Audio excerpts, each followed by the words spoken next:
अभिनंदन है आप सभी का इस शुभ पावन अवसर पर।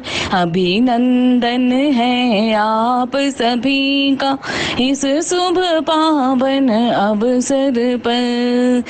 जीवन हुआ धन्य आप जो आए इस अवसर पर। जीवन हुआ धन्य आप जो आए इस अवसर पर।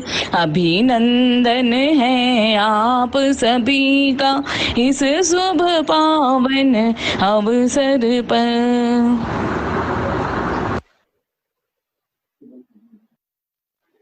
बहुत बढ़िया दीदी, बहुत सुंदर प्रस्तुति के साथ आज हम दोपहर की गोष्ठी की शुरुआत करते हैं। तो आज हमारे बीच उपस्थित है ग्रामीण जीवन शैली में पोषण आहार को लेकर राम मिलन भैया जी किरीटपुर मानव तीर्थ से, और राखी बहन और केशव भैया जी। तो सर्वप्रथम मैं उत्सव पारा के सभी भाइयों और बहनों का हार्दिक दिल से अभिनंदन करती हूँ आज की इस गोष्ठी में। तो मैं राम मिलन भैया जी के संक्षिप्त परिचय के साथ उसके पहले एक वंदना गीत जो श्री के भैया जी द्वारा प्रस्तुत होनी है, तो मैं वंदना गीत को शुरू करने के लिए सादर के भैया जी को आमंत्रित करती हूँ। जी, वंदना उनकी करें इनसे सुशोभित है धरा, जिनसे है मानव का पथ प्रकाश ज्योति से भरा। वंदना उनकी करें जिनसे सुशोभित है धरा, जिनसे दिशा हमको मिली इत मानवीय मार्ग की। पथ मिला निश्चित हमें थी कामना जिस मार्ग की।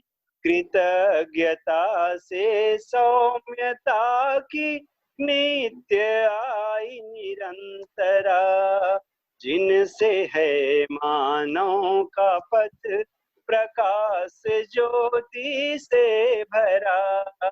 वंदना उनकी करें जिनसे सुशोभित है धरा। सबको नमस्ते। नमस्ते भैया, बहुत सुंदर भैया, बहुत सुंदर वंदना गीत की प्रस्तुति के बाद अब हम आगे की कड़ी में चलते हैं। तो आज हमारे बीच जो तीनों आगंतुक है उनका भी उत्सव पारा में हार्दिक स्वागत है, अभिनंदन है। सर्वप्रथम मैं राम मिलन भैया जी को इस मंच पर आमंत्रित करती हूँ अपनी बात रखने के लिए। तो मैं भैया जी का परिचय देना चाहूंगी। उसके पहले भैया जी को खूब सारा धन्यवाद कि आपने हमारे निमंत्रण को स्वीकारा और अपनी सहमति प्रदान की। तो आगे हम परिचय में राम मिलन भैया जी अपने पूरे परिवार सहित, जिसमें गोदावरी दीदी उनकी श्रीमती जी है, 2 बेटे मोहन जो कि उनके बड़े भैया के सुपुत्र है, और अभ्युदय बेटा, और पद्मा और कल्पना 2 बेटियां हैं। सभी लोग मानव तीर्थ में अभी बेमेतरा में रहते हैं, निवासरत हैं। और भैया जी के एजुकेशन को यदि हम देखते हैं, ट्रिपल ए में किया है, साइकोलॉजी में, सोशियोलॉजी और पॉलिटिकल साइंस में। इस प्रकार से भैया जी का शिक्षा रहा। साथ ही साथ भैया ग्रामीण परिवेश से थे, तो घर में 15-20 एकड़ की जमीन भी थी, जिसमें कृषि गौपालन भैया शुरू से करते ही रहे हैं। साथ ही साथ मानव आहार को लेकर भैया ने एक दुकान भी चलाया, जो बहुत लंबे समय तक उस पर काम भी किए। इसके साथ साथ ही भैया जो है शुरू से समाज सेवा के कार्यों में लगे हुए रहे थे, जिसमें शिक्षा को लेकर, स्वास्थ्य को लेकर और स्व सहायता समूह को लेकर बहुत दिनों तक काम भी किया। साथ ही साथ कोरबा में विद्युत गृह विस्थापन के संबंध में भी बहुत समय तक भैया ने अपना समय लगाया, और यूनिसेफ में स्तरीय पंचायती राज व्यवस्था को लेकर भी गांव में जो सरपंच पंच को लेकर बहुत सारी मुद्दे होते हैं, उन पर भी काफी लंबे समय तक भैया ने काम किया।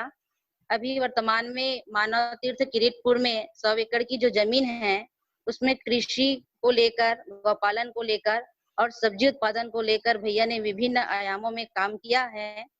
और साथ ही साथ भैया की जो श्रीमती गोदावरी दीदी जी है, वो सिलाई का वर्क करती है और वहाँ बच्चों को सिलाई सिखाने में अपनी भागीदारी देती है।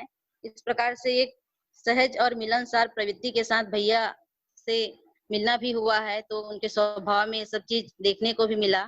तो मैं सादर भैया जी को आमंत्रित करती हूँ और अपने सत्यापन के साथ, अपने परिचय के साथ अपनी बात को रखेंगे। बहुत बहुत धन्यवाद दीदी।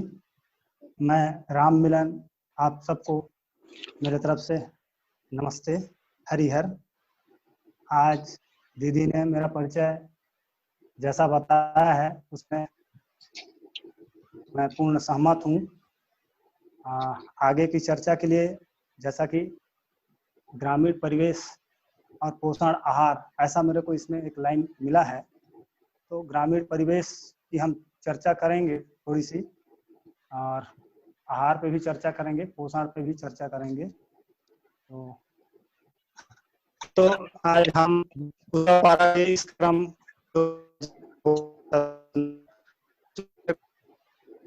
और मिला, मैं अपने को बहुत सौभाग्यशाली व्यक्ति के रूप में मानता हूं कि आप सभी का स्नेह मेरे को मिल रहा है।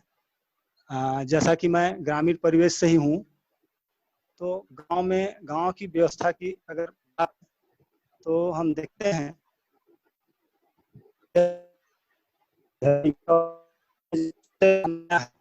वहां से शुरू करते हैं तो पता चलता है कि लोग पहले तो बिखरे बिखरे रहते थे, जानवरों की तरह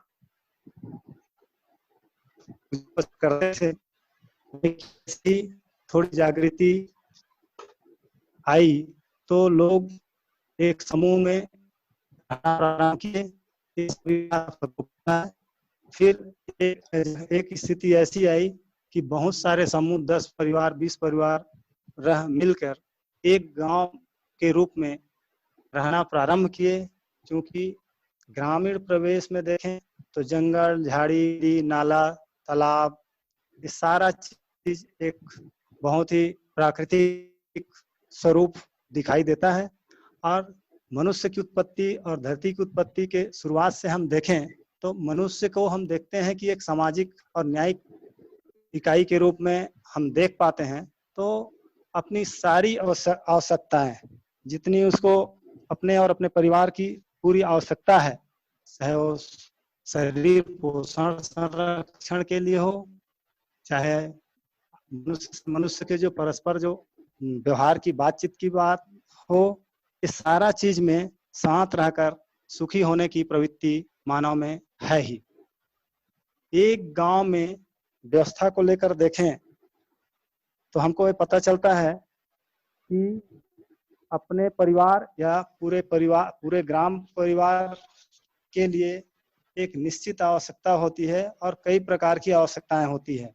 उस आवश्यकता को पूरा करने के लिए लोग तरह तरह के कार्यों को सुदूर विगत से अभी तक करते आ रहे हैं।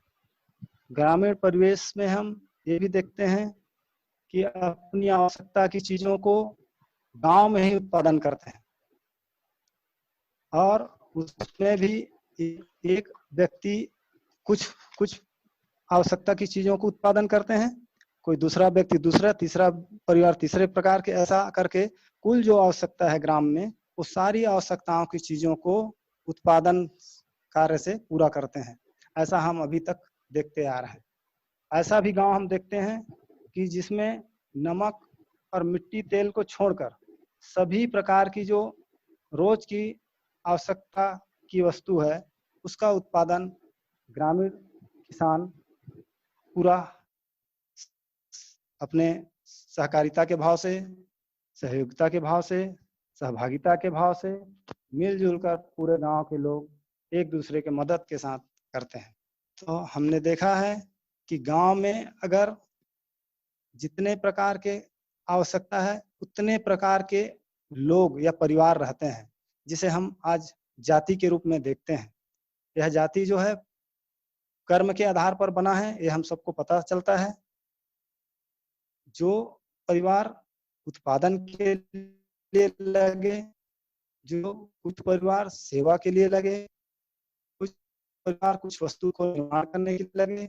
इस तरह से हम देखते हैं कि एक वैद्य से लेकर एक नाई का परिवार, यादव का परिवार, कुम्हार का परिवार, मोची का परिवार, या दाई का काम करने वाली महिला परिवार, तेल निकालने वालों का परिवार, जूता सिलने वालों का परिवार, इस तरह से एक गांव का हम व्यवस्था को देखें, आर्थिक सामाजिक जो संरचना को देखें, तो हमको विभिन्न प्रकार के विभिन्न जाति के लोग, जिसको हम आज जाति बोल रहे हैं, वो दरअसल विभिन्न प्रकार के काम करने वाले परिवारों के समूह के रूप में हम देखते हैं,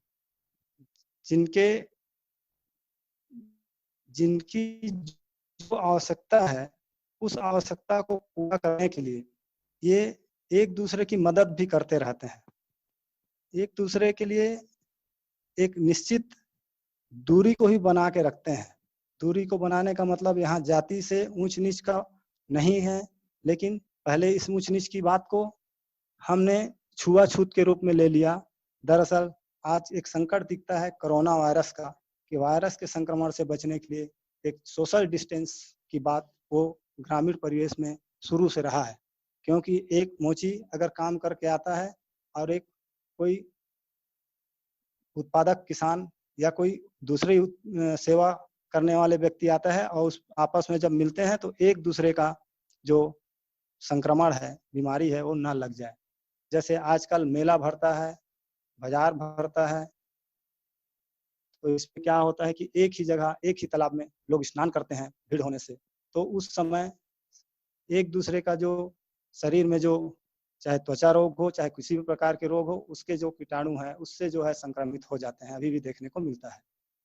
इसीलिए ग्रामीण प्रदेश में नहाने के लिए हर समुदाय के लिए, हर लिंग के लिए अलग अलग घाट की व्यवस्था किया गया था, जिसे आज हम उसके उपयोगिता को नहीं पहचान पाते हैं, तो उसको दूसरे नजरिए से हम देखना प्रारंभ किए हैं। इस तरह से गांव के जो व्यवस्था है, गांव का जो संरचना है, हम उसको देखे हैं। जिस गांव में अगर नाई नहीं है तो दूसरे गांव से नाई के परिवार को ससम्मान लेके अपने गांव में बसाया जाता था, उनके लिए घर बना के, उनके लिए जमीन दे के। इसी तरह से कहीं अगर राउत नहीं है, गाय चराने वाले नहीं है, तो गाय चराने के लिए जो काम गांव में सामुदायिक रूप से होती थी, सहकारिता और सहभागिता के द्वारा होती थी, आज वो चीज हमको इसकी औचित्यता समझ में नहीं आने के कारण हम शासन प्रशासन या सरकारी कामकाज के हिसाब से उस ढर्रे में हम चले गए। अब देखें कि शरीर पोषण के लिए अगर देखते हैं तो मनुष्य का शरीर संरचना को देखें तो शारीरिक संरचना या बनावट को देखें तो मनुष्य शाकाहार है, और मनुष्य जब शरीर का पोषण होगा तभी वो स्वस्थ रहेगा, और स्वस्थ रहने के लिए पोषक चीजों का उत्पादन करना, वितरण करना हमको आवश्यक लगता है।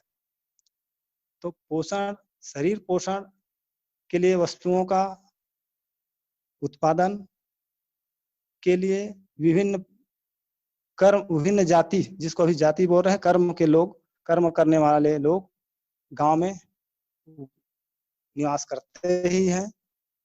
तो शरीर पोषण के लिए अगर देखें तो शरीर पोषण के लिए जो आहार की आवश्यकता है उसका उत्पादन गांव में ही होता है। इस आहार के उत्पादन के लिए हमको कृषि की जरूरत पड़ती है।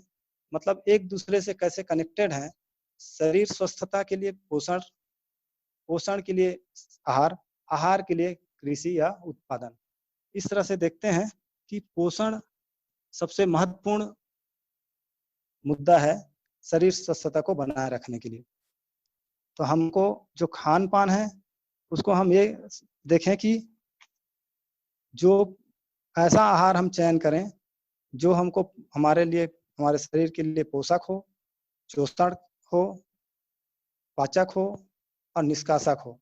ऐसा आहार ग्रहण करना जिसमें फाइबर भी हो, मिनरल भी हो, विटामिन भी हो, प्रोटीन भी हो, कार्बोहाइड्रेट हो, यानी विभिन्न तरह के जो हमको आवश्यकता है, उन सारी चीजों को ध्यान में रखते हमको आहार लेना चाहिए।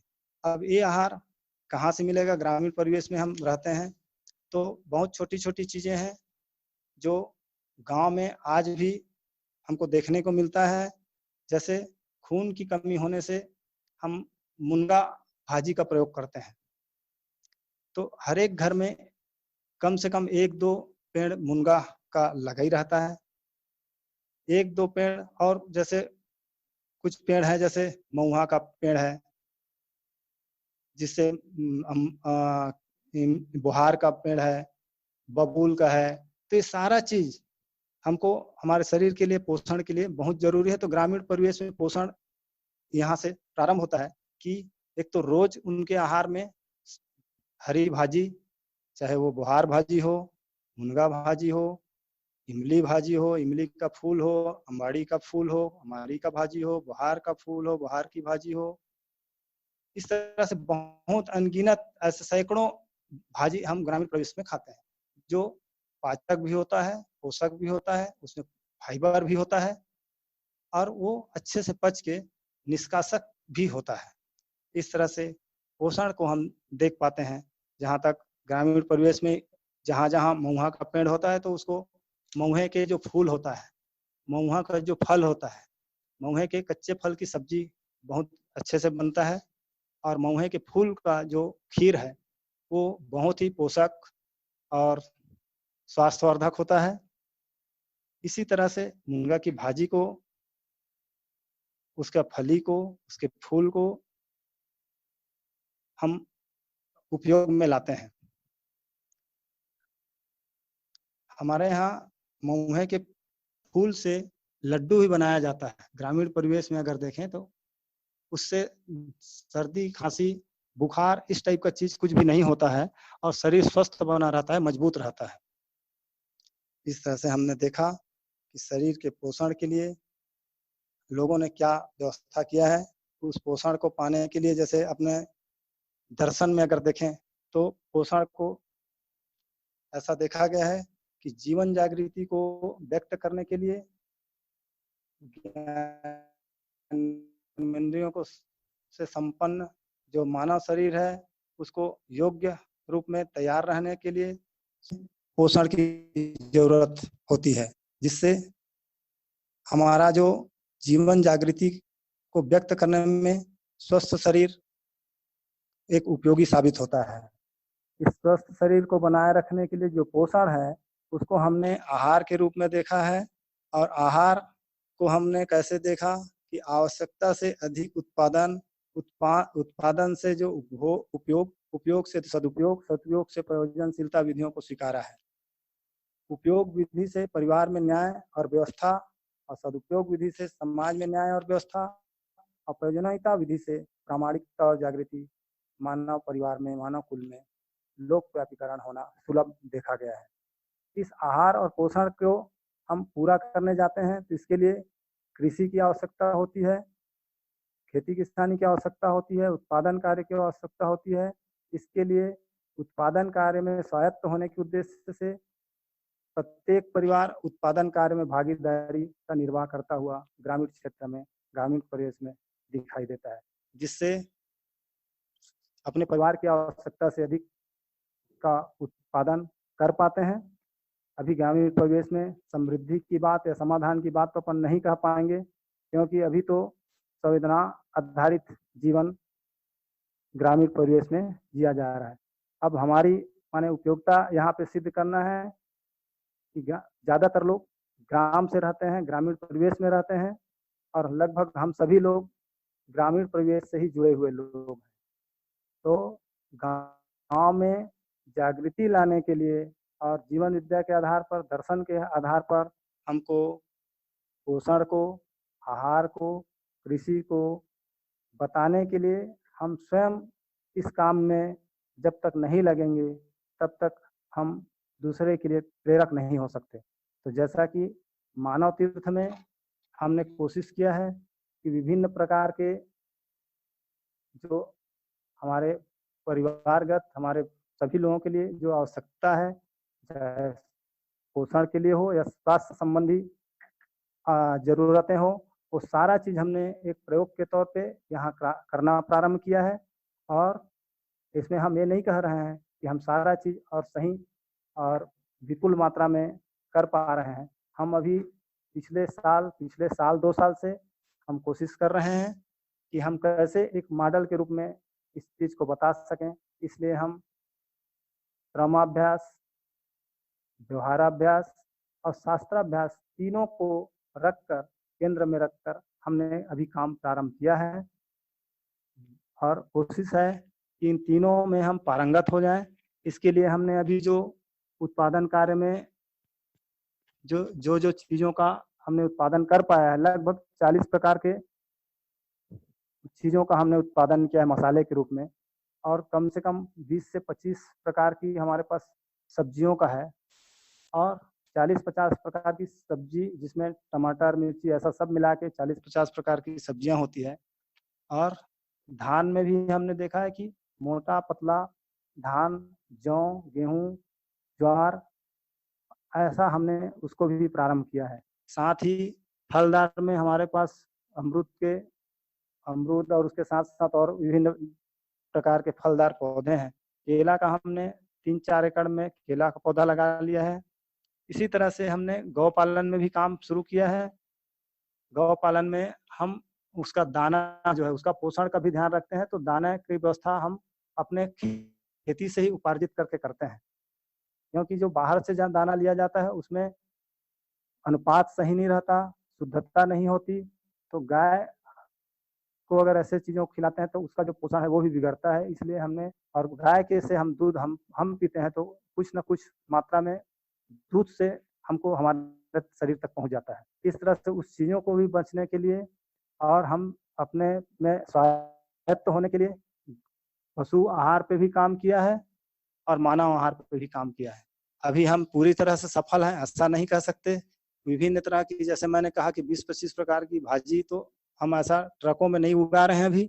हम जैसे कांदा की भाजी हमने 4-5-10 पौधे लगा दिए हैं, उसमें भी 4-5 लाल कांदा है तो 4-5 सफेद कांदा है, ऐसा। तो विभिन्न प्रकार की जो सब्जी भाजी बोले वो 2-2, 4-4, 10-10 पौधे लगाए हुए हैं। और इस तरह से हम ये प्रयास कर रहे हैं कि क्या क्या चीजें हमारे आवश्यकता है और कौन कौन सा चीज हमारे शरीर के पोषण के लिए जरूरी है, इसको हम ग्रामीण परिवेश से कैसे उत्पादन हो सकता है, क्योंकि हमारा जो मानव तीर्थ है वो ग्रामीण परिवेश में ही स्थापित है और गांव वाले सहयोगी हमारे साथ सहयोग करने, काम करने के लिए उपलब्ध होते हैं, तो उनसे भी हम सलाह लेते हैं, उनके भी अनुभव को हम लेते हैं, क्योंकि अभी हम पूरी तरह से अनुभवी नहीं हुए हैं। निश्चित तौर पे हम ग्रामीण परिवेश से हैं और ग्रामीण परिवेश से होने के कारण बहुत चीज अपने आप हमको मिला हुआ है, जिसको हम यहाँ एक प्रकार से शोध कर रहे हैं। उस शोध में हम पाते हैं कि कौन सा चीज को हम छिलका सहित खाएं, कौन सा चीज को हम धो के खाएं, कौन सा चीज को हम भून के खाएं, ये सारा चीज हम अभी अपने अध्ययन में, अपने शोध में रखे हैं। इस तरह से आहार में, खेती में और स्वायत्तता में, माने हम सारी चीजों को स्वायत्त विधि से उत्पादन कर लें, ऐसी हमारी कोशिश है। तो इसमें हम अभी इतना बोल सकते हैं कि अभी तक जितना हमारा प्रयास रहा उसमें हम पूरी तरह से सफल हैं ऐसा बोल सकते हैं। कुछ असफलता हमको मौसम की विपरीतता के कारण इस बार हमको थोड़ा नुकसान हुआ, लेकिन हमारे सीखने और समझने की इसमें एक गति बढ़ी ही है। इस तरह से हम पोषण पे, आहार पे, कृषि पे और ग्रामीण परिवेश पे अपना अध्ययन जारी रखे हैं। इसमें और अगर कुछ बात अगर रखनी है, अगर समय है तो अपन इसमें रखेंगे, क्योंकि 10 या 20 मिनट का समय आप लोग इसमें सभी के लिए रखे हैं। तो मैं अपनी बात को इतना ही रख सकते हैं। अभी समय है आपके पास राममिलन भैया, 5-7 मिनट आप और रख सकते हो, है अभी आपके पास समय। हाँ, तो इसमें हमारी वही है कि कई प्रकार की जो चीजें हैं जिसको शोध करने की जरूरत है, उस शोध में हम लग जाएं तो ग्रामीण परिवेश में जो जो अच्छाइयाँ हैं उन अच्छाइयों को हम अपने में आत्मसात कर सकते हैं। हम उसको अनुकरण कर सकते हैं। जैसे कई बार बोला जाता है कि ज़्यादा कितना खाना चाहिए, कितना नहीं खाना चाहिए, ये भी हमको ही पता ही नहीं है। क्या चीज़ खाना चाहिए, क्या नहीं खाना चाहिए, ये भी पता नहीं है। लेकिन इतना है कि जितना हम खाते हैं, शरीर स्वस्थता के आधार पर जितना हम खा पाते हैं और जितना अधिक से अधिक मेहनत करते हैं तो शरीर को पोषण ही मिलता है, शरीर स्वस्थ ही रहता है। ये तो हमको अनुभव में रहा है। हम सभी को ये पता ही है कि ज़्यादा खाने से शरीर स्वस्थ नहीं होता है, बल्कि उल्टा बीमार हो जाता है ना। तो ऐसा है कि जितना खाना है उससे थोड़ा सा कम खाएं।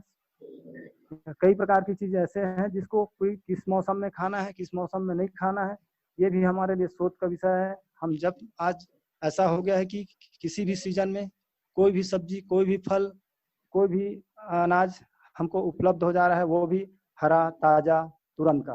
तो इससे पता चलता है कि हमने कुछ ना कुछ व्यवस्था में ज़बरदस्ती की है, इसलिए हमको चीज़ उपलब्ध हो जा रहा है। लेकिन उसका जो जिस मौसम में, जिस ऋतु में वो उत्पादन होता है, उस ऋतु और उस समय का उत्पादन में ही वो गुण होते हैं जो शरीर के लिए पोषक होते हैं। नहीं तो वो चीज़ें हमारे शरीर को नुकसान पहुंचाती है। जैसे कई कहावतों में या कई बार ऐसा बोला जाता है कि जैसे कुंवार में करेला नहीं खाना चाहिए, चैत में गुड़ नहीं खाना चाहिए, भादों में मूली नहीं खाना चाहिए। अगर करते हैं तो उसमें रोग होगा, और रोग होगा उसको पैसा खर्च करना पड़ेगा, जिससे हमारा जो श्रम है, जो ताकत है, जो शरीर का पोषण, वो सारा चीज़ खत्म होता है। वैसे ही हमारे दिनचर्या में देखें तो गाँव में भोर में उठ जाते हैं और उठने के बाद अपने खेत में अपने जो भी कार्य है, उत्पादन का हो चाहे सेवा का हो, उसमें लग जाते हैं। तो हम देखते हैं कि इसमें भी एक बात ऐसा ग्रामीण परिवेश में है कि जल्दी जागे और जल्दी सो जाएं। तो जल्दी जागने से और जल्दी सोने से सोच विचार या बुद्धि में का विकास होता है। तो इसमें भी एक शोध का विषय इसको हम मान सकते हैं।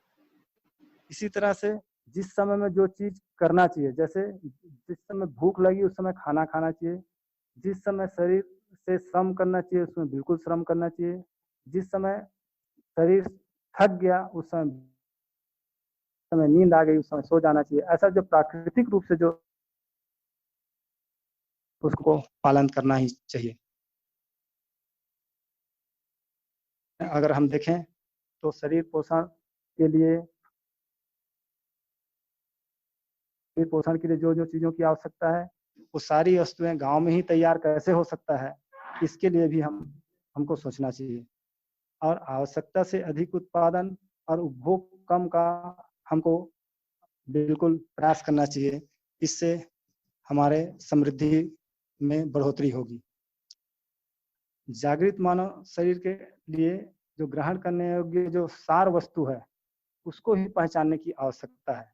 जैसे अभी हम सब्जी लेते हैं, जो भी सब्जी लेते हैं और उसका कोई हम कॉम्बिनेशन को नहीं जानते। जैसे अरबी की सब्जी है और पूरी खा लें, तो अरबी की सब्जी में पूरी खाने से आदमी अस्वस्थ होकर या तो अस्वस्थ ही बना रहेगा या अस्वस्थ होकर मर जाएगा। लेकिन हमको उसकी समझ नहीं है और हम खा लेते हैं। इस तरह से सैकड़ों चीज़ें हैं और इससे हमारी दिनचर्या में, हमारे स्वास्थ्य में पूरी तरह से प्रभाव पड़ता है, जो हमारे आगे की उन्नति के लिए, जागृति के लिए, और हमारी जागृति और उन्नति के साथ साथ हमारे से जिसको जागृति होनी थी उन सभी की जो जागृति है और उन्नति है वो रुक जाती है। इस तरह से हम सारी चीज़ों को इसमें ग्रामीण परिवेश से जोड़ के देखेंगे और शोध करेंगे।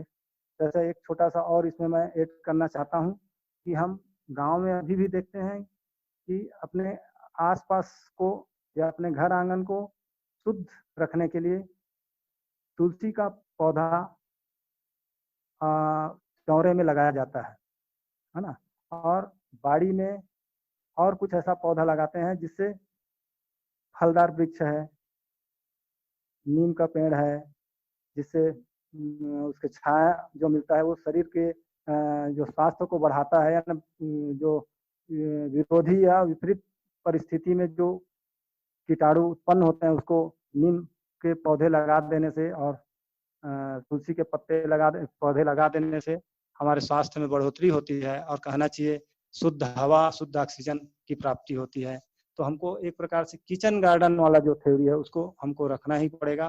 किचन गार्डन के रूप में हम देखते हैं कि गांव में अभी भी कुछ न कुछ चीजें अनेक किसान अपने बाड़ी नहीं अपने आंगन में या छोटा मोटा बाड़ी है तो वहाँ लगा के रखते हैं। जैसे एक पेड़ कुंदरू का लगा दिए, एक पेड़ कुम्हड़े का लगा दिए, एक पेड़ पपीता का लगा दिए। तो इस तरह से जो जो चीजों की आवश्यकता होती है ग्रामीण परिवेश में सारा चीज हमको देखने को मिलता है।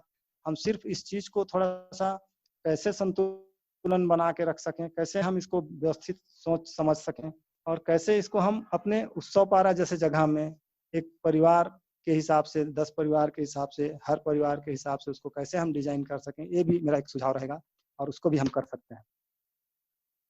दूसरा, हम विभिन्न प्रकार के काम भी हमको ये करना रहता है। जैसे ग्रामीण परिवेश में हम देखते हैं कि बाल काटने के लिए एक नाई की आवश्यकता होती है, मिट्टी के बर्तन बनाने के लिए कुम्हार की आवश्यकता होती है, खाट बनाने के लिए एक बढ़ाई की जरूरत होती है।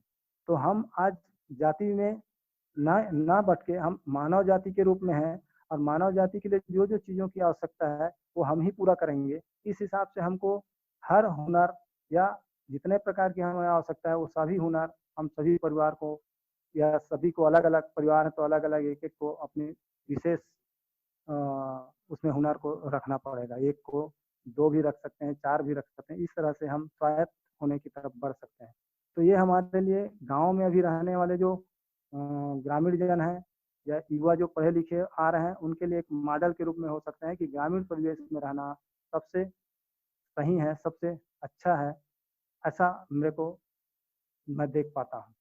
नहीं तो आदमी अभी कुंठित होकर शहरों की ओर भागता है और कोरोना वायरस जैसा जो महामारी आती है तो फिर वो दौड़ के अपने गांव आता है। तो गांव के परिवेश, गांव के स्वास्थ्य को बिगाड़ने में ऐसे होने से स्वास्थ्य में विपरीत प्रभाव पड़ता है। इस तरह से हम इस सभी चीज़ों को थोड़ा सोचेंगे और मैं अपनी बात को शायद नहीं ज़्यादा फैलाना चाहता हूँ या नहीं फैला पा रहा हूँ। आप लोगों ने इतना बढ़िया मेरे को समय दिया, मेरे को अवसर दिया, इसके लिए मैं बहुत बहुत आप सबको धन्यवाद देता हूँ। मेरे से कोई छूट बहुत हुई बहुत होगी धन्यवाद तो भैया जी।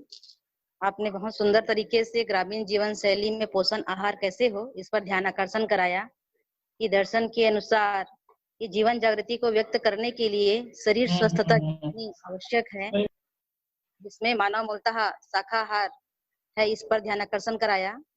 साथ ही साथ ग्रामीण जीवन शैली में आज भी जो उत्पादन को लेकर बहुत सारे आयामों में काम किया जाता है और ऋतु के अनुसार हमारा आहार कैसा हो इस पर भी बहुत सुंदर तरीके से आपने बताया। समय सीमा को ध्यान में रखते हुए मैं अगली प्रस्तुति के लिए राखी बहन को आमंत्रित करती हूँ। राखी बहन का परिचय है, आप तेंदुवाही से है और आप रायगढ़ से पुसलदा नायक भैया जी की सुपुत्री है। और राखी बहन जो है अंजनी भैया और मीना भाभी के आपका प्रथम शिविर रहा और पिताजी के साथ अछोटी आना आपका बना ही रहता था। इसी दौरान एजुकेशन को लेकर आपने सरदार शहर में श्री पाठक भैया जी और सुनीता दीदी जी के सानिध्यता में बीए चेतना विकास मूल्य शिक्षा को लेकर किया और अभी वर्तमान में तेंदुवाही में गैंदलाल भैया जी और आप मिलकर व्यवस्था में जीने के स्वरूप में अपनी भागीदारी कर रहे हैं और जीवन विद्या पद्धति से गैंदलाल भैया जी के साथ आपका विवाह भी संपन्न हुआ और आपका एक बेटा जी भी है। तो इस तरह से व्यवस्था में भागीदारी के लिए आप लगे हुए हैं। तो मैं राखी बहन को सादर आमंत्रित करती हूँ। ठीक है राखी बहन, अपना स्टार्ट करेंगे। बाबा जी को नमन करते हुए आप सभी को प्रणाम और मुझे ये अवसर देने के लिए बहुत बहुत धन्यवाद। मेरी तो इतनी मतलब नहीं देख पाती अपनी क्या बोलते हैं योग्यता कि आप लोगों के बीच बात रखूं, लेकिन जितनी मेरी समझ है उस हिसाब से मैं अपना बात रखती हूँ। मेरा एक मुझे एक दिया गया है ग्रामीण जीवन शैली में आहार। हाँ, ग्रामीण जीवन शैली प्रकृति के साथ जीने की जीवन शैली है। गांव में लगभग हर परिवार देखें तो चारों अवस्थाओं के साथ संतुलन पूर्वक जीते ही हैं। उत्पादन और श्रमशीलता वंदनीय है। ग्रामीण जीवन शैली पूर्णतः प्रकृति के साथ जीने की जीवन शैली है। कहा जाए तो मध्यस्थ दर्शन के आधार पर जीने की जीवन शैली है और प्रकृति के साथ पूरकता और उपयोगिता के आधार पर जीने की जीवन शैली है। मुझे लगता है हम सबका सौभाग्य है कि हम गांव से हैं, गांव में रहते हैं। वर्तमान शिक्षा लाभोन्वाद, कामोन्वाद, भोगोन्वाद पर आधारित है, जिस आधार पे ग्रामीण जीवन शैली का ह्रास होता जा रहा है। क्योंकि जितना ग्रामीण जीवन शैली उसके आहार विहार व्यवहार को जितनी प्राथमिकता देनी चाहिए, तो उस आधार पे वर्तमान शिक्षा पे नहीं दिखता। हम जैसे दिखाते हैं, मैंने पढ़ा है कि मतलब एक उन्नत घर, उन्नत मकान ये सब का दिखाएं तो शहरीय मकान, शहरीय जीवन शैली का दिखाते हैं, और फिर उस घर और ग्रामीण जीवन शैली ये सब का उतना ज्यादा हाईलाइट नहीं दिखता। और अभी भी देखें तो जितना हमारे पास संसाधन और जितनी श्रमशीलता, जितनी समृद्धि है, वो ग्रामीण जीवन शैली में ही दिखती है। गांव में जो आहार विहार व्यवहार हो रहा है वो पूर्णतः प्रकृति के साथ तालमेल रखता है। ग्रामीण आय मुख्यतः आहार जो है प्रकृति के आहार पर ही निर्भर है। प्रकृति से प्राप्त जो आहार हैं वो ग्रामीण आहार पे प्रमुख स्थान रखते हैं, जैसे भाजी, सब्जी, पकवान, अनाज आदि। मैं भाजी के कुछ फोटो यहाँ डिस्प्ले हो रहे हैं, तो इसमें 50 से अधिक प्रकार के फोटो सहित नाम है। और मुझे लगता है इतने हर भाजी का अपना अपना एक अलग गुण है। जैसे भैया ने ही बताया, खून की कमी में मुनगा भाजी, लाल भाजी, ऐसे ही अनेक भाजी हैं जिनका अपने आप में एक औषधीय गुण भी है और उसका एक निश्चित पोषण भी है। इस सब को हम करके हमारा शरीर पोषण प्राप्त कर सकता है। ग्रामीण जीवन शैली में सामानों को सहज कर रखने की परंपरा रही है। अभी भी हम अपनी नानी, दादी, माँ जी सबको देखते हैं तो हर सीजन के हिसाब से हमारे घर में उत्पादित जो वस्तुएं हैं आवश्यकता से अधिक होती है, तो आसपास पड़ोसियों को देने के साथ साथ कुछ हम उन्हें देते हैं, कुछ उनकी उत्पादित वस्तुएं हम लेते हैं। उसके साथ साथ हम साल भर के लिए उसको उत्पादन करके, उसको सहेज के, धूप में सुखा के, उसका प्रोसेसिंग करके हम रख सकते हैं और रखते ही हैं। जैसे उड़द दाल, मूंग दाल से बनी बड़ी, पापड़, चावल के अनेक पकवान, मुरकू पापड़ और अनेक सब्जियां जैसे सेम, भिंडी, मूली, भटा, पत्ता गोभी, टमाटर की चटनी, अनेक अचार जरूरत के हिसाब से हम सदुपयोग कर साल भर के लिए रखते हैं, जिससे हमें बाजार पर अधिक निर्भर भी नहीं होना पड़ता और शरीर से हो जाता है। आर्थिक व्यय भी अधिक नहीं होता। अभी कुछ नासमझीवश रासायनिक खाद ये सब का उपयोग होता है कहीं कहीं, लेकिन अधिकांशतः हम जो अपने घर की सब्जी बाड़ी, लगभग हर घर में छोटा सा बड़ा सा बाड़ी होता ही है, तो उसमें हम उगाते ही हैं। और घर में गौशाला लगभग होती ही है कुछ गायों की, तो उसके गोबर, गौमूत्र ये सब का हम डाल के घर में सब्जी उगती ही है। कुछ समझ की कमी के कारण हम उसका सदुपयोग जिस तरीके से होना चाहिए पोषण के आधार पे उतना तो कर पाते ही हैं, और अगर हमारे पास समझ होगी तो उसका हम और अधिक सदुपयोग कर पाएंगे।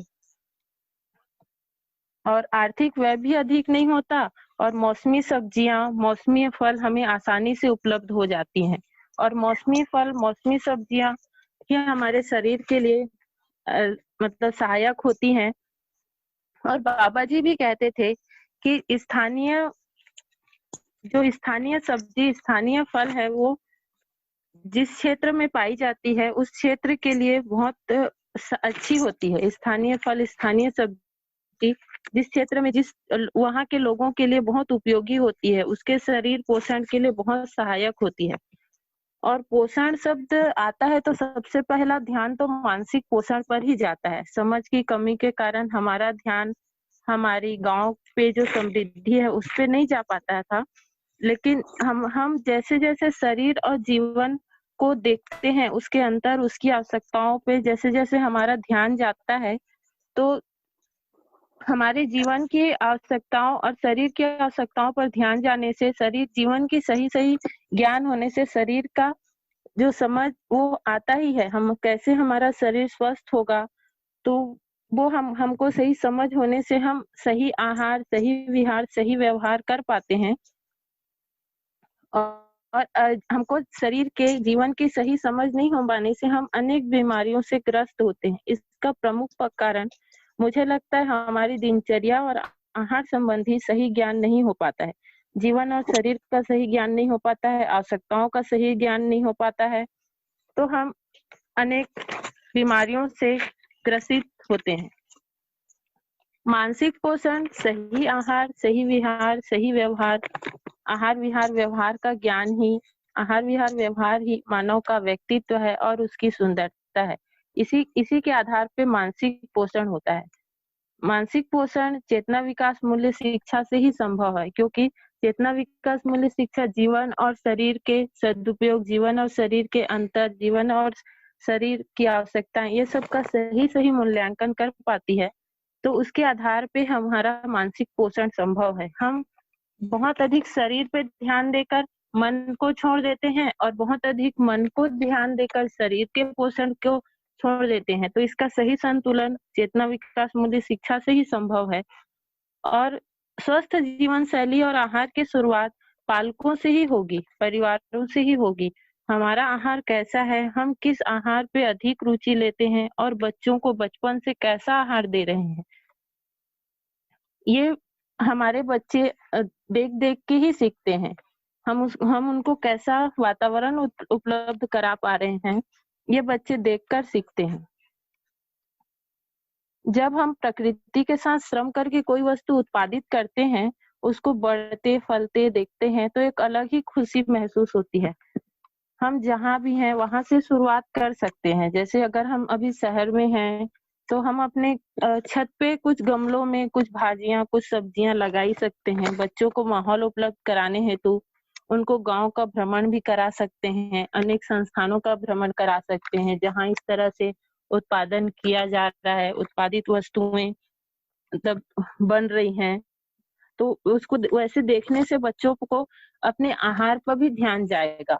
और बेटा जी ये नहीं खाओ, ये अच्छा नहीं है, ऐसा बोलने से बच्चों पे ध्यान नहीं जाता। हमको उसका अल्टरनेट उनको बताना पड़ेगा कि बेटा ये खाने से इतना पोषक तत्व होता है, ये खाने से ऐसा पोषक तत्व मिलता है, ये इस प्रोसेस से बना होता है और ये इस प्रोसेस से बना होता है।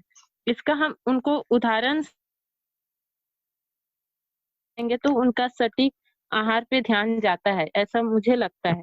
और हम बच्चों को शुरू से ही जैसा आहार हम करते हैं वैसा आहार खिलाएंगे तो बच्चे नानुकुर नहीं करते हैं।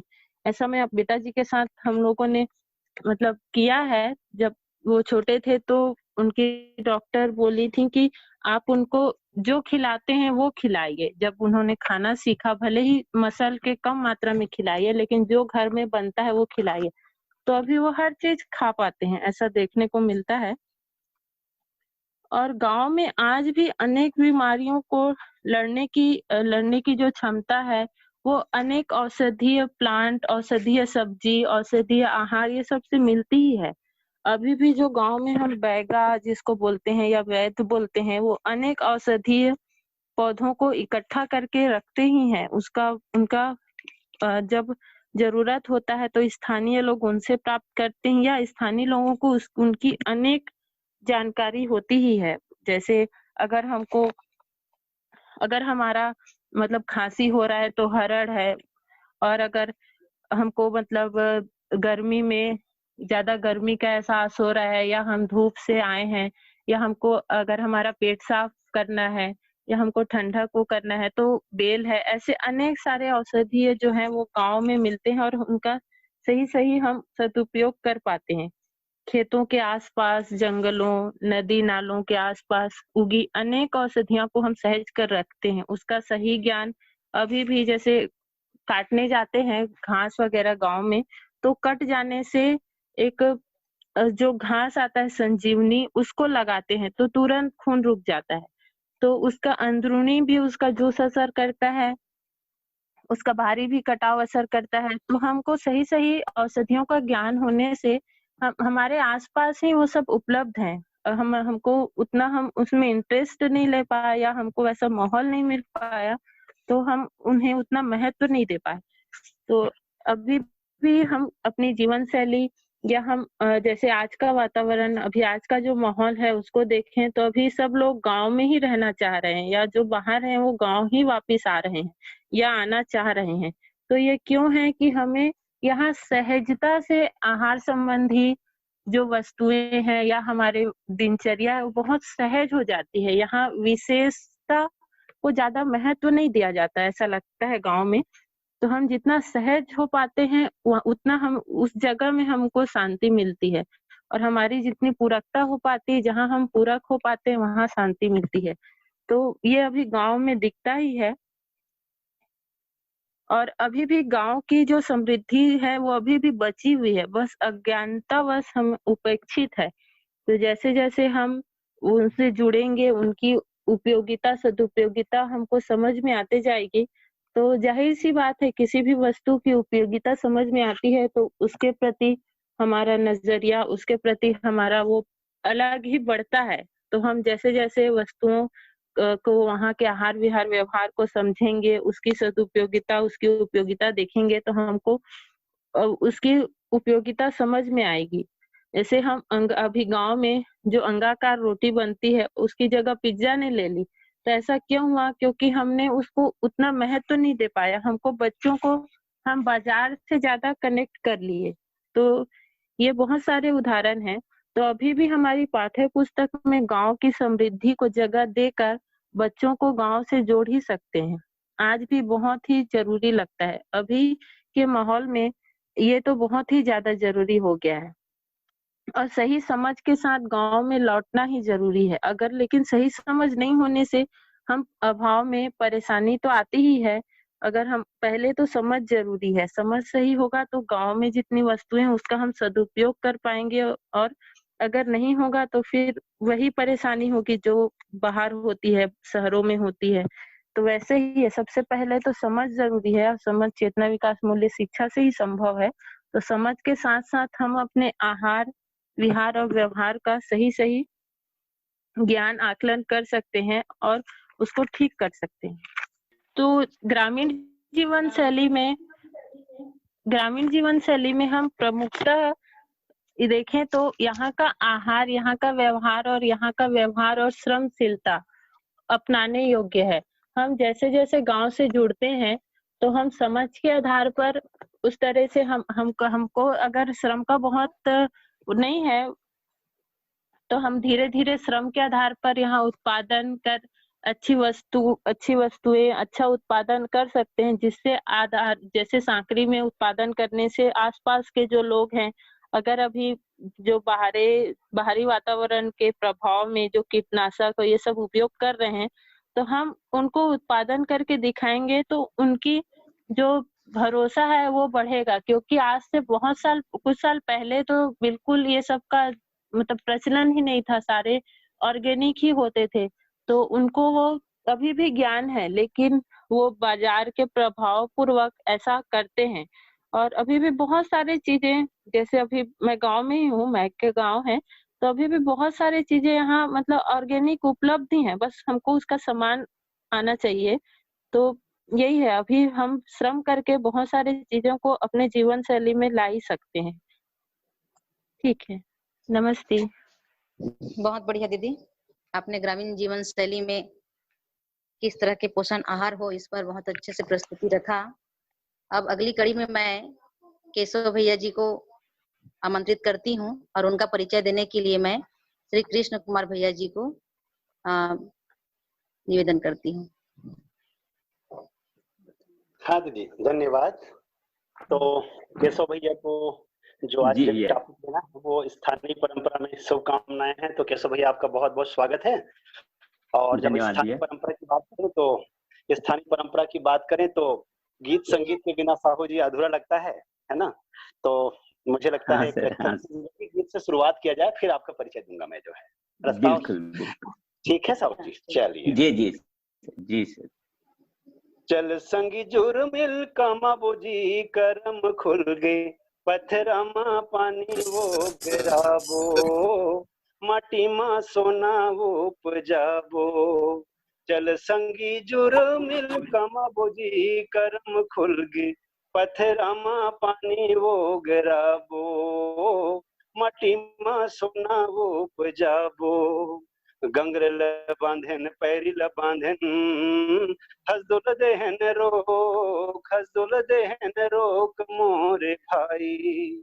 खर खर खारुन रुद्र के पानी, खेती में देहन झोंक, खेती में देहन झोंक मोरे भाई। महानदी गाँव गाँव, महानदी गाँव गाँव पहुंचा बोजी करम खुल गए, पत्थरामा पानी वो गिराबो, माटी मा सोना वो उपजाबो। चल संगी जुर मिल कमा बोजी करम खुल गई, पत्थरामा पानी वो गिराबो, माटी मा सोना वो उपजाबो, पत्थरामा पानी वो गिराबो। चलिए इसी गीत के साथ मैं केशव भाई जी इसी गीत के साथ मैं केशव भाई जी का परिचय देता हूँ। आप केशव भाई जी मूलतः बेमेतरा जिला की देवर बीजा गांव के रहने वाले हैं और वर्तमान में आप कुम्हारी में जो दुर्ग जिला में पड़ता है वहीं रहते हैं और वहीं के हायर सेकेंडरी स्कूल में आप व्याख्याता के पद पर पदस्थ हैं। आपके परिवार में सुनीता भाभी जी के साथ ही 3 पुत्र हैं आपके, इंद्रजीत, अभिजीत और सत्यजीत, जो कि हायर एजुकेशन में लगे हुए हैं। जीवन विद्या से देखा जाए तो आपका जो पहला परिचय हुआ परिचय शिविर से 2004 में हुआ और उस वक्त आप छोटी के पास ही मुरमुंदा मिडिल स्कूल में आप प्रधान पाठक के पद पर पदस्थ थे। तो उसी कड़ी में जैसे ही परिचय शिविर हुआ तो क्या छोटी के पास ही था, तो देखा जाए तो छोटी अभिदय संस्थान के मार्गदर्शन में जो पहला जो चेतना विकास मूल्य शिक्षा का स्कूली शिक्षा में जो प्रयोग हुआ वो आपके विद्यालय में ही हुआ और उसी विद्यालय में जो प्रयोग हुआ 2004 से 2006 तक, उसी के जो परिणाम निकल के आए उसी के आधार पर ही जो हम लोग 2008 के बाद पूरा स्कूली शिक्षा में जो चेतना विकास मूल्य शिक्षा का जो पदार्पण हुआ, परिचय शिविर के माध्यम से, अध्ययन शिविर के माध्यम से, ये आपके स्कूल में जो प्रयोग किया गया उसी का ही पूरा परिणाम था। और इसीलिए कई बार मैं बड़े बड़े मंच पे देखा हूँ कि बाबा जी आपको स्पेशली याद करते थे, वो मुरमुंदा वाले साहू जी कहाँ है करके स्पेशली पूछा करते थे बड़ी बड़ी सभा में दोस्तों। तो इसी कड़ी में आपका पहला जो अध्ययन शिविर आपका हुआ हमारे साथ ही हुआ, जो पहला बैच छत्तीसगढ़ शासन का स्कूल शिक्षा विभाग का 2008-9 में हमने अध्ययन किया, आप हमारे साथ ही अध्ययन किए और तब से आपकी जो जीवन विद्या के प्रति निष्ठा है वो बनी हुई है। इसके साथ ही आप छत्तीसगढ़ की कला और संस्कृति से बहुत गहराई से जुड़े हुए हैं और इसी कड़ी में जो एक भारत सरकार के एक बहुत बड़ी संस्थान है सांस्कृतिक स्रोत एवं प्रशिक्षण केंद्र CCRT नई दिल्ली, उससे आपका बहुत गहरा जुड़ाव है और उसके आप राज्य स्रोत व्यक्ति भी हैं। और दोस्तों आप सबको बता दूं कि श्री केशव भाई जी को चेतना विकास मूल्य शिक्षा में उनका जो अभिनव जो प्रयोग रहा है उसी के संदर्भ में 2015 में शिक्षक दिवस के दिन राज्यपाल पुरस्कार से भी नवाजा गया था। तो बस मैं इसी के साथ ही श्री साहू जी को, केशव भाई को आमंत्रित करता हूं। एक बहुत सुंदर टॉपिक हमारे छत्तीसगढ़ की कला संस्कृति से लेकर के स्थानीय परंपरा में कौन कौन सी शुभकामनाएं हैं, तो मैं बड़े ही आदर के साथ श्री केशव भाई को आमंत्रित करता हूं। आइए केशव भाई। जी भैया, आप सबको नमस्कार। श्रद्धेय बाबा जी को प्रणाम करते हुए आज के इस संदर्भ में मैं सर्वप्रथम अपनी स्थिति को रखता हूं सत्यापन के रूप में। मेरी स्थिति अभी समझने के क्रम में है, जितना समझ पाया हूं उस आधार पर एक प्रचारक के रूप में, एक प्रेरक के रूप में जीवन विद्या को समझने समझाने का काम अभी कर रहा हूं। घर परिवार और कार्यस्थल पर तालमेल पूर्वक जीने का अभ्यास लगातार जारी है। परिचर्चा गोष्ठी में भाग लेता हूं, प्रतिदिन 3-4 घंटे स्वाध्याय के लिए देता हूं। साथ ही चूंकि मैं विदेश संस्थान छोटी से लगा हूं, जैसे कि साहू सर ने बताया, तो वहां से लगातार मेरा और विद्यालय छोटी उसको करते रहूं, आगे बड़ी भागीदारी करने का मन है और पूरी उम्मीद है कि आगे मैं सांकरी परिवार के साथ जुड़कर आप सब लोगों के साथ में अपनी महत्वपूर्ण भागीदारी निभा पाऊंगा। आज आप लोगों से परंपरा में शुभकामनाएं विषय पर 15-20 मिनट चर्चा करने का आग्रह हुआ है, तो मैं अपनी बात शुरू करता हूं। बीच में अगर कहीं आवाज वगैरह की कोई व्यवधान हो तो जरूर सूचित करेंगे। श्रद्धेय बाबा जी कहा करते थे कि समझदारी ही परंपरा की गंगा है, समझदारी ही परंपरा में बहती है, ना समझी परंपरा में बह नहीं सकती। इसलिए समझदारी संपन्न मानव ही परंपरा को सही ढंग से आगे पीढ़ी को अर्पित कर स्वयं संतुष्ट हो सकता है और आगे पीढ़ी भी संतुष्ट हो सकती है। पीढ़ी दर पीढ़ी जब कोई कार्य व्यवहार लगातार चलता रहे तो उसे परंपरा कहते हैं। परंपरा के इन्हीं सुधरे हुए स्वरूप का नाम संस्कृति है। हमें से अधिकांश लोग अपने देशवासियों के बारे में ज्यादा नहीं जानते। अपने लक्ष्यों के प्रति हमारी गहरी निष्ठा हो सकती है या अपने देश समाज के लोगों के प्रति हमारा गहरा प्रेम हो सकता है, लेकिन हमें यह नहीं मालूम कि हमारे देशवासी, हमारे आसपास के लोग इस तरह सोचते हैं। जब भी कोई समस्या उसके सामने आती है उसे वे कैसे हल करते हैं, उनकी अपनी प्राथमिकताएं क्या हैं, यहाँ तक कि हमें अपने काम करने के इलाके के लोगों की सामाजिक और सांस्कृतिक परंपराओं के बारे में ज्यादा कुछ नहीं मालूम। हर परिवार, हर समुदाय अपनी जान माल की रक्षा और अमन चैन के लिए चिंतित रहता है। मानव जाति की पूरी यात्रा को देखें तो इन्हीं चिंताओं से मुक्ति के लिए जंगलों में भटकता हुआ आदमी शिला युग से ग्राम कबीला युग और वहां से लौह युग, आधुनिक युग तक आध्यात्मवाद और आदर्शवाद की सीढ़ी चढ़ता हुआ पीढ़ी दर पीढ़ी यहाँ तक पहुंचा है। लेकिन सभी युगों में शुभकामनाएं रही कि कुछ अच्छा हो, भला हो, शुभ हो। परंपरा में प्राप्त अब तक की शुभकामनाओं के प्रति, उनके उपकारों के प्रति मानव जाति कृतज्ञ है। प्रत्येक मानव को अब तक के प्राप्त उपकारों के प्रति परंपरा कृतज्ञता व्यक्त करना बनता है। श्रद्धेय कहते हैं, यह का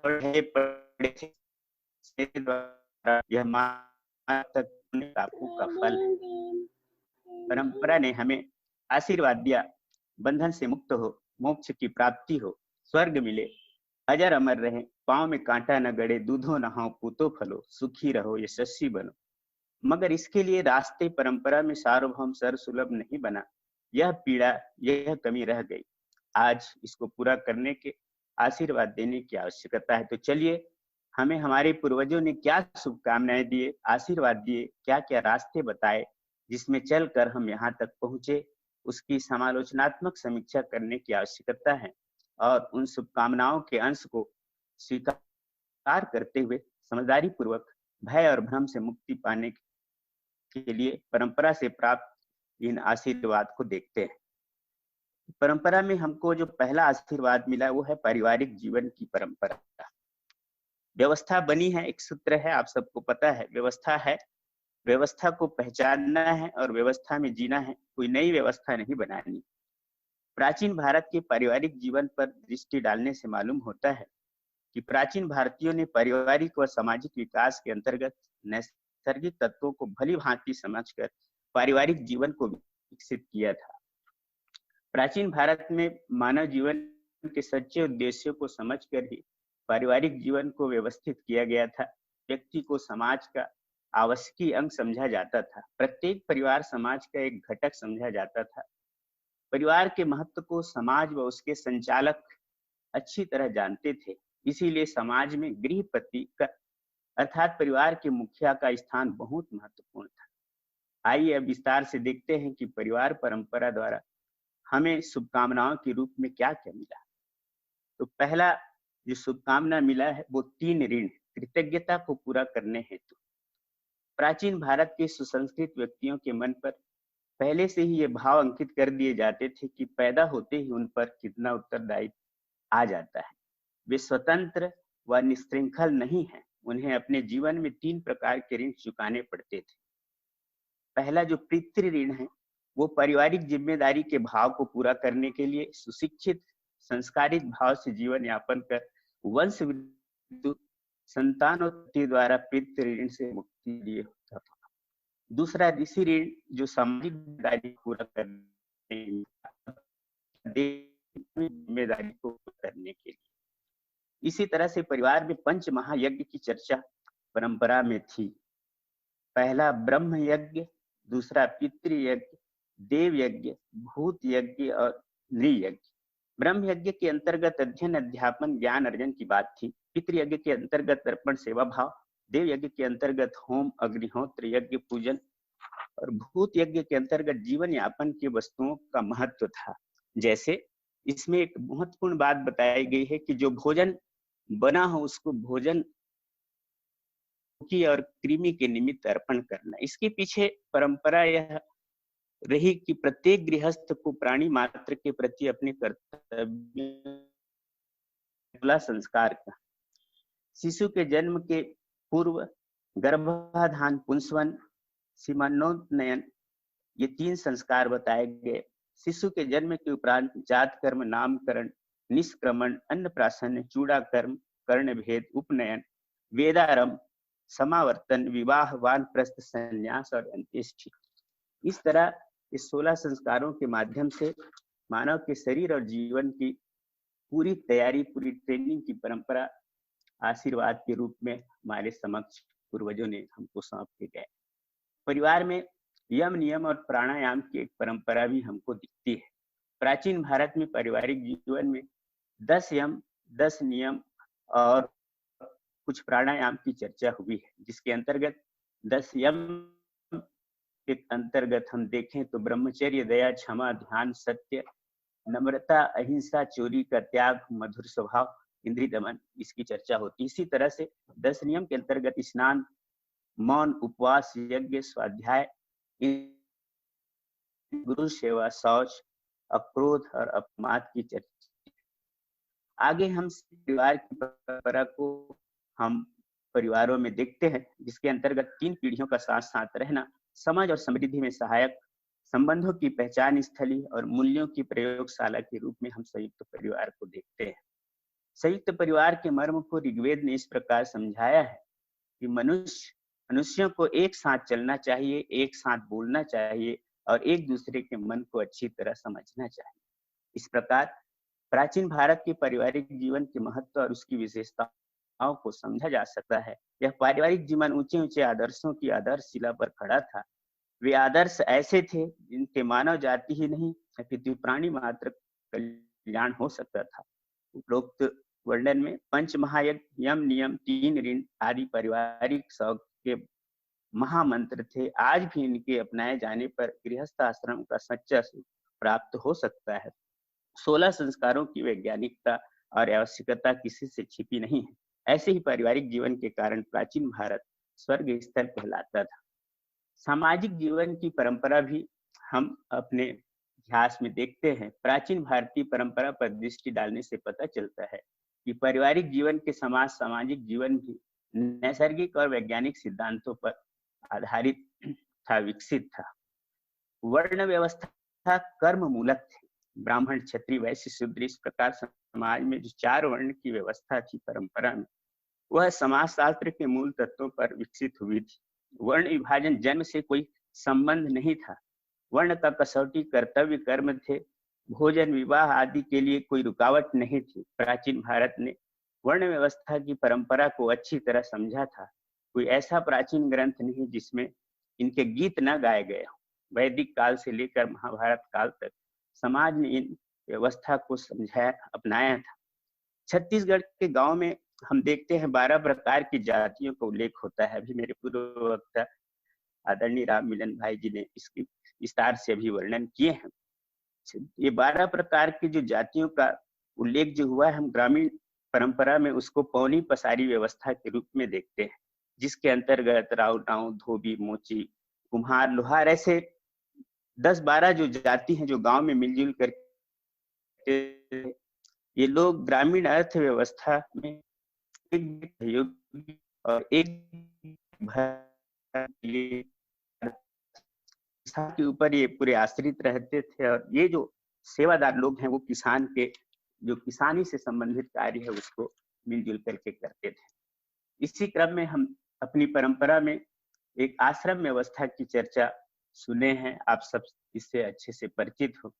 4 आश्रम बताए गए हैं, ब्रह्मचर्य आश्रम, गृहस्थ आश्रम, वानप्रस्थ आश्रम और संन्यास आश्रम। यज्ञोपवीत संस्कार के बाद बालक को गुरुकुल में जाकर ब्रह्मचर्य आश्रम में प्रवेश करना होता था। 25 वर्ष की आयु तक जीवन तथा शरीर की पूर्ण शिक्षा और समझ के उपरांत ये पूरा होता था। विद्या समाप्ति के बाद ब्रह्मचारी स्नातक बनकर विवाह करता था और गृहस्थ आश्रम में प्रवेश करके लौकिक दृष्टि से यह आश्रम सबसे महत्वपूर्ण था, क्योंकि अन्य 3 आश्रम का अस्तित्व इसी पर निर्भर था। ब्रह्मचारी, वानप्रस्थी और सन्यासी उदर पोषण के लिए गृहस्थ पर अवलंबित, पितृ ऋण से मुक्त होने के लिए उत्तम संतान पैदा करना और उसकी जिम्मेदारी गृहस्थ आश्रम ये मूल कार्य था। इस प्रकार वर्णाश्रम व्यवस्था आदि कर आलोचना दृष्टि अगर हम डालें तो ये उदार वैज्ञानिक सिद्धांत पर आधारित दिखाई देते हैं। मनुष्य के मन, बुद्धि, आत्मा आदि के सम्यक अध्ययन द्वारा उसके परम हित को ध्यान में रखकर समाज शास्त्र के सहारे इस व्यवस्था को विकसित किया गया था। इसीलिए यह देश काल आदि से परिसीमित नहीं हो सकती, यह तो सब देश काल के लिए है जिसका क्रियान्वयन उदाहरण प्राचीन भारत ने विश्व के सामने उपस्थित कर दिया था।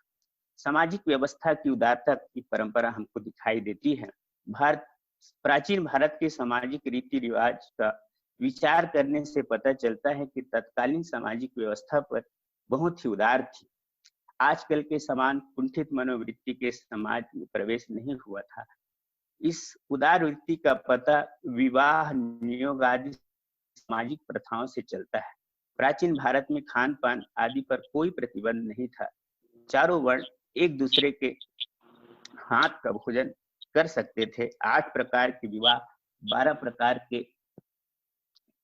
प्रकार के पुत्र प्राचीन परंपरा की उदार समाज के प्रमाण है, परंपरा का उपहार। इसी प्रकार हम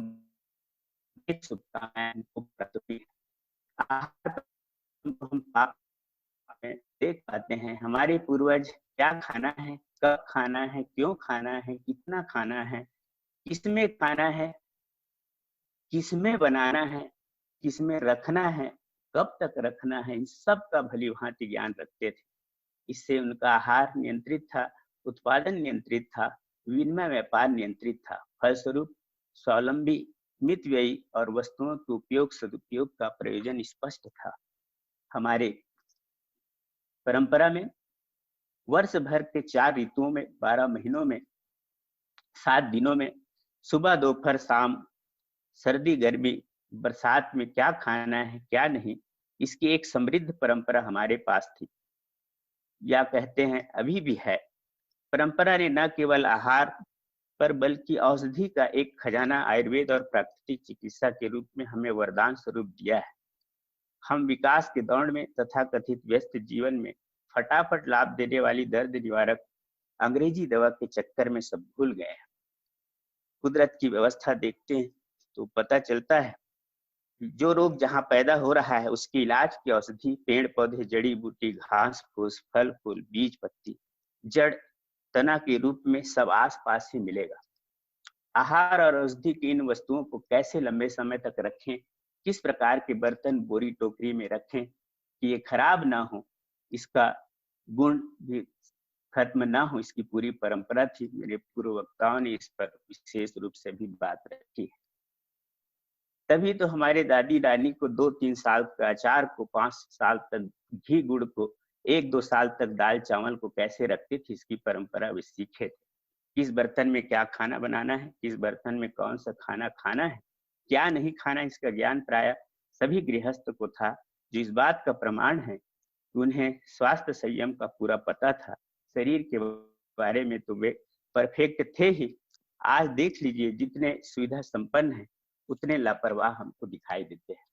आवास परंपरा के अंतर्गत हम अपने परंपरा को देखें तो भारत में सिंधु सभ्यता से लेकर आज तक एक सुंदर स्वास्थ्यवर्धक प्राकृतिक अनुकूल और उपयोगी आवास निर्माण कला, स्थापना वास्तुकला की समृद्ध परंपरा रही।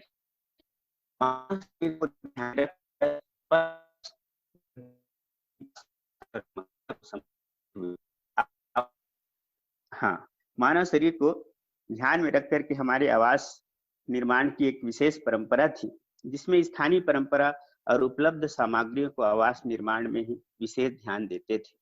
भोजन आहार की भांति गृहपति, बुजुर्ग और बच्चों का आवास, रसोई घर का स्थान, पूजा स्थल, भंडार गृह, जल स्थान कहाँ हो, इसका एक समृद्ध वास्तुकला परंपरा में थी, जो हमें उपहार स्वरूप, वरदान स्वरूप, शुभकामना के रूप में प्राप्त हुआ है।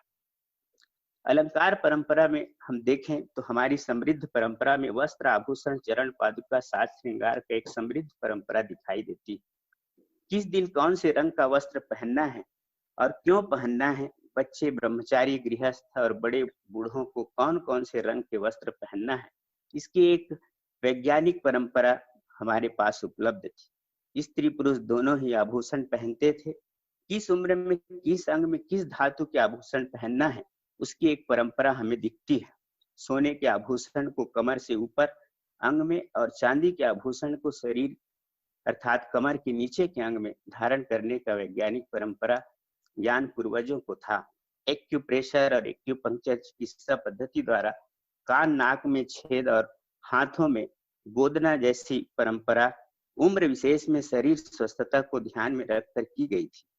सूती, ऊनी, रेशमी वस्त्रों का उपयोग प्रचलन में था, जो प्रकृति सहज और मानव सहज दोनों था, जिससे शरीर स्वस्थता और प्रकृति पोषण का प्रमाण दिखता है। छत्तीसगढ़ में हम कृषि परंपरा की स्वावलंबन और विनिमय की अगर बात को, शुभकामनाओं को देखें तो पता चलता है कि किसानों के पास स्वयं की खेती, स्वयं का बीज, स्वयं का हल, स्वयं का श्रम, खाद और पानी की व्यवस्था परंपरा में थी। तालाब, डबरी, कुएं के उपयोग की परंपरा जल संरक्षण का बेजोड़ उदाहरण था। आपको पता है हमारे कुम्हारी छोटी के जो ब्लॉक मुख्यालय धमधा है, वहां 6 अगर 6 कोरी अर्थात 126 तालाब थे। गांव में ऐसी व्यवस्था थी। वस्तु विनिमय पूरी ईमानदारी से श्रम मूल्य को माप होता। 1 लोटा दूध बदले 1 लोटा दाल, बीज, लाभोन्वादी जो बाजार व्यवस्था है उससे हम दूर हो सकते थे। इसी तरह लोक पर्व में हम चारों अवस्थाओं में संतुलन और उपयोगिता को ध्यान में रखते थे। लोक पर्वों में लोक रंजन के साथ साथ प्रकृति पूजा, सह अस्तित्व, पूरकता और आवर्तनशीलता के तात्विक प्रमाण हमको दिखाई देते हैं।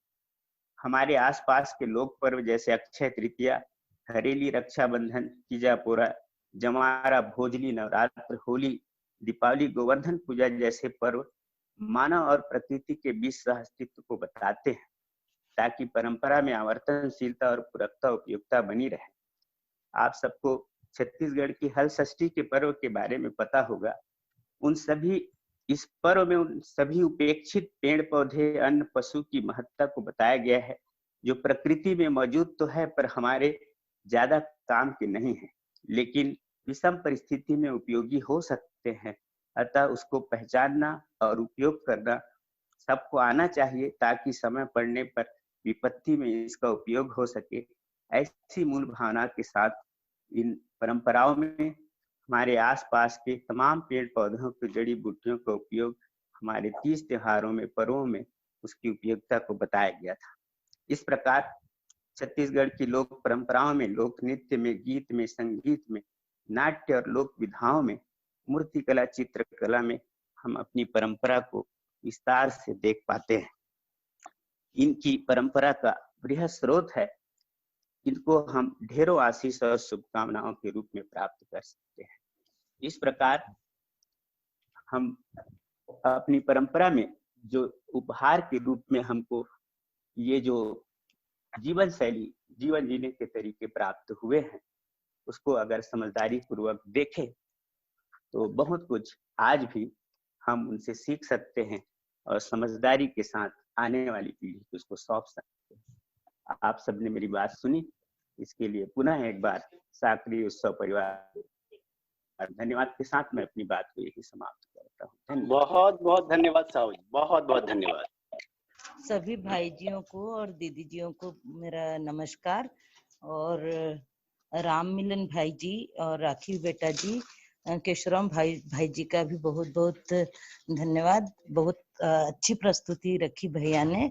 राम मिलन भैया ने बहुत सारी सब्जियों को और बहुत सारे जो हमारे गाँव में कृषि में और आसपास पहाड़ी में हम उगा सकते हैं अपने पोषण और आहार को लेकर के हमारे लिए आवश्यक और स्वास्थ्यवर्धक क्या होगा, बहुत सारी चीजों पर ध्यान दिलाया और किस तरह से कैसे काम आएगा, कौन सी चीज कैसे खानी है और कौन सी चीज किस मौसम में कैसे रखनी है, किस मौसम में खाना है, कैसे संग्रहित करना है।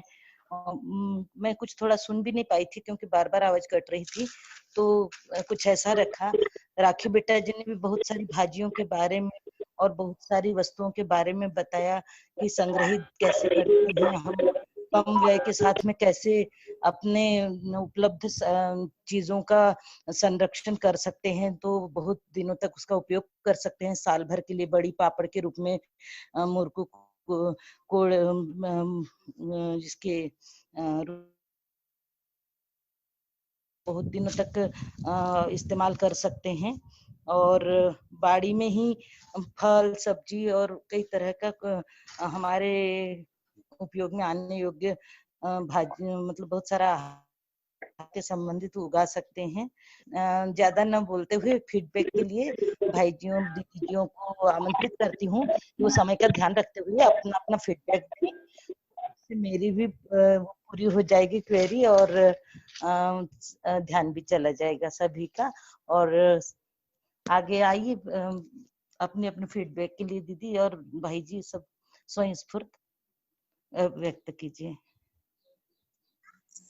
हेलो सभी को नमस्ते। विदेश्वरी नाम जो ग्रामीण जीवन शैली के बारे में जो चर्चाएं हुई है कि राममिलन अंकल जी ने बताया कि ग्राम में पूरे गांव में अपने आहार विहार को निश्चित करते हैं और अपनी आवश्यकता से अधिक गांव में कैसे उत्पादन का कार्य कर सकते हैं, इसके बारे में जानकारी दी कि नमक मिट्टी तेल को छोड़कर हर चीज गांव में उत्पादन करते हैं लोग और ऐसे जीवन शैली को अपनाते हैं करके। शरीर पोषक के लिए शाकाहार जरूरी है, इसके बारे में ध्यान आकर्षण करवाया कि जैसे शरीर में खून की कमी हो जाए तो मुनगा भाजी लाल भाजी के रूप में जितने भी प्रकार के भाजी होते हैं वो शरीर स्वास्थ्य के लिए है। हरी हरी सब्जियां वो सारी चीजों को हम लोग गांव में उगा सकते हैं, इसके बारे में जानकारी दी। और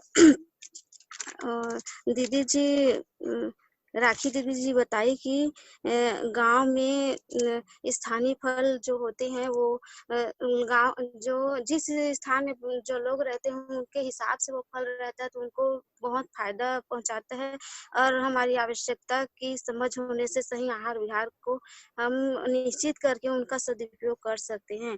गाँव में कोई भी आवश्यकता से अधिक सामान हो जाता है तो गांव में बांट भी देते हैं, किसी का सहयोग भी कर देते हैं और अपनी आवश्यकता की चीजों को बचा के सहेज के भी रख पाते हैं। और मानसिक पोषण और शरीर पोषण दोनों का होना जरूरी बताया किसी ने कि चेतना विकास मूल्य शिक्षा से मानसिक पोषण का होना और शरीर स्वास्थ्य के लिए अच्छे आहार विहार व्यवहार का होना आवश्यक है। बच्चों में बच्चे खाते पीते नहीं तो बच्चों को भी जैसे खिलाना पिलाना हो तो बच्चों को खाने का उसका फायदा को बताना चाहिए कि इस खाने से ये सब चीज विटामिन प्रोटीन मिलते हैं करके बताएंगे तो उनमें बच्चों में रुचि होगी, ये सब बताया कि। और जो आखिर में बताए अंकल जी कैसे अंकल जी की गांव की जीवन शैली प्राचीन भारतीय से लेकर अभी तक की जो क्रिया प्रक्रिया संस्कृति के बारे में ब्रह्मचर्य आश्रम के बारे में बताया कि 25 साल तक वहां रहते थे, फिर वहां से गृहस्थ आश्रम में प्रवेश करते थे, फिर वानप्रस्थ आश्रम संन्यास आश्रम सारे चीजों को बताया। धन्यवाद, इतना ही कहना चाहते हैं। मेरा निवेदन यह है कि जो गीत हुआ था बहुत अच्छा रहा छत्तीसगढ़ी का, परंतु शायद हिंदी भाषी लोगों को कईयों को उसका अर्थ समझ में नहीं आया। बहुत ही प्रेरणाप्रद था। तो जो ऐसी कुछ प्रस्तुतियां होती है जो विभिन्न भाषाओं में हो या अंग्रेजी में हो तो जन सामान्य के समझ में आ जाए, इस प्रकार का कुछ थोड़ा सा अर्थ भी बता दे तो वो साथों साथ उसका महत्व ज्यादा हो जाता है बस। और बाकी तो गांव के जीवन के हिसाब से इतने अच्छी प्रस्तुति रही कि वर्णन हो नहीं सकता, वर्णनीय है। बहुत बहुत धन्यवाद सभी का। हाँ, मैं अंगद प्रसाद कैवर गौरेला पेंड्रा अमरवाही से आप सभी को प्रणाम करता हूँ। हमारे राम मिलन भैया जी, राखी बिटिया और केशव भैया जी, तीनों का वक्तव्य बहुत अच्छा था। तीनों ने देश काल परिस्थिति के अनुसार पोषण आहार के बारे में बतलाए। केशव भैया ने अतिरिक्त चीजों का कैसा और किन अंगों में किसको पहनना चाहिए इसको बतलाए, ये भी बहुत बढ़िया ध्यान आकर्षण कराए। तो मैं तीनों वक्ताओं के प्रति, राखी बिटिया तो प्रतिदिन अच्छा बोलती हैं, लाल जी भी अच्छा बोलते हैं, और आज मिलन भैया अपना वक्तव्य रखे, तो तीनों का वक्तव्य बहुत ही सराहनीय था और अनुकरणीय था। मैं तीनों वक्ताओं को और सभी श्रोताओं को प्रणाम करते हुए अपनी वाणी को विराम देता हूँ।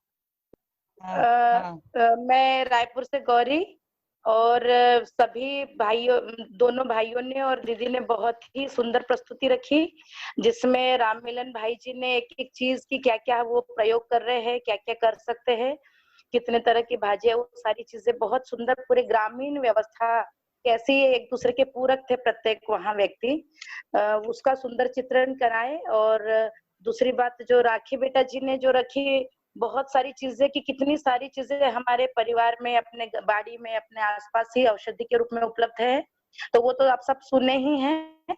जो दीदी जी ने ध्यान आकर्षण कराया, वो मुझे एक महत्वपूर्ण मुद्दा लगा कि केवल शरीर का पोषण ही नहीं, शरीर के साथ साथ जीवन के पोषण की भी जरूरत है, और उसके लिए एक निश्चित दिनचर्या हो, जिसमें एक पठन के लिए, अध्ययन के लिए समय हो। जैसा उन्होंने इंगित कराया कि चेतना विकास मूल्य शिक्षा से ही ये संभव हो पाएगा कि हम जीवन और शरीर दोनों का पोषण कर पाएंगे। और इसके लिए उन्होंने जो ध्यान आकर्षण कराया कि गाँव में बहुत सहजता से आहार और उन सब चीजों की पूर्ति हो जाती है, दिनचर्या भी इतनी सहज होती है, वहाँ विशेषता वाली कोई बात नहीं होती है, पूरकता में वहाँ शांति नजर आती है। और दूसरी चीजें कि जो शहरों में है, तो ऐसे संस्थानों का, गाँवों का, ऐसी जगहों का हम जो भ्रमण कराए, ये एक सुझाव बहुत अच्छा लगा। और साथ ही जो जहाँ है वहाँ हम कैसे इसके सीमेंट की बोरियों में या गमलों में जो उपलब्ध संसाधन है, कैसे छोटा छोटा बच्चों को वो ग्रोथ होते हुए दिखे, प्रकृति की समृद्धि को, ये बहुत खूबसूरत बात लगी। उन्होंने कहा कितनी सारी बीमारियां का इलाज हमारे आसपास है। तो एक घटना में 1 मिनट में रखना चाहूंगी कि मेरे यहाँ इला बेटा को जब पीलिया हुआ था, तो ये पता चला, छोटी से भुई आंवला भिजवाया था, और जब मैंने उसको देखा कि वो इतनी सामान्य पौधा था जो मेरे घर के सामने में आजू बाजू बहुत उगा हुआ था और बीटे ग्राउंड में, तो ये समझ में कि वो भुई आंवला कितनी सामान्य सी औषधि पर कितनी महत्वपूर्ण कि किसी के जान को बचा सकती है। तो निश्चित ही नासमझी वश हमको पता नहीं है, पर हमारे आसपास ही प्रकृति में वो सारी चीजें उपलब्ध है जो बीमारी है, उस लायक उसी वातावरण में हमारा आहार, हमारा फल, हमारी सब्जी, औषधियां सब उपलब्ध है। और पाठ्य पुस्तक में जो गांवों की समृद्धि उपेक्षित रही है, ये एक बहुत महत्वपूर्ण मुद्दा मुझे लगा, जो उत्सव पारा में भी अभी पाठ्य पुस्तक बनेगी, तो ये गांवों की समृद्धि के चित्रण करने की बहुत आवश्यकता महसूस हुई। और केशव भाई जी ने तो बहुत ही मेहनत से बहुत ही सारी चीजें रखी, तो उसमें जो ये था कि प्रकृति की जो पूजा और जो हल सस्ती वाली बात है कि कैसे जो वो चीजें कितने हमारे लिए आवश्यक होती है, तो उन्होंने बहुत ही सारगर्भित, बहुत कम समय में सारी बातें रखी। तो तीनों हमारे वक्ता, आदरणीय भाई जी दोनों और बेटा जी, राखी बेटा जी ने भी बहुत कम शब्दों में बहुत सटीक और सारगर्भित बात रखी, और राम मिलन भैया ने तो रखी। तो सबको बहुत बहुत धन्यवाद, पूरे उत्सव पारा की तरफ से हार्दिक कृतज्ञता, नमस्कार। और श्रीमान जी ने जो गाना गाया था, उसका ये निष्कर्ष था कि हम सब मिलकर यदि नदी के पानी का सदुपयोग करें, और यदि हम श्रम से समृद्धि को प्रमाणित करने की अपने अंदर स्पष्टता लाते हैं, तो हम पत्थर में भी सोना उगा सकते हैं, मिट्टी में, ऐसी पथरीली जमीनों में भी सोना उगा सकते हैं। यानी यहाँ एक्चुअल में वो श्रम का सम्मान करने वाली बात थी कि हम सब मिलके, एक साथ मिलके हम कैसे श्रम करेंगे साथ साथ, और फिर श्रम से समृद्धि को प्रमाणित करेंगे। ये उनके गाने का भावार्थ था। नमस्कार। बहुत बहुत धन्यवाद दीदी, बहुत से प्रस्तुति रखा आपने। आप सभी काफी धन्यवाद जितने भी सुनने वाले भैया जी और बहन जी है उनका भी, और जिन्होंने आज प्रस्तुति दी, राम मिलन भैया जी, राखी बहन और केशव भैया जी को, आपको भी काफी धन्यवाद। ठीक, सबको धन्यवाद।